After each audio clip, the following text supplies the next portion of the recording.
na lang, baka ikaw, pwede mong baguhin yung pananaw mo sa Kanya. Remember this, mga kapatid, may mga bagay, there are many things we cannot change anymore. But what you can always change is the way we look at them. For example, yung past natin, yung mga nangyari sa atin in the past, good or bad, happy or sad, tapos na yun. It's done. You cannot bring it back, you cannot erase it. Nandiyan na yan. Okay?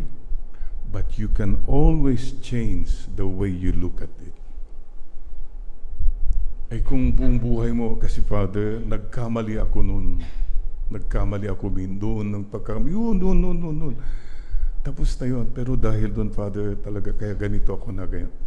The Lord asks you, lean not on your own understanding. Let's ask the Lord, sana wag na tayong magbuhat ng kung ano-ano because of our past. Okay?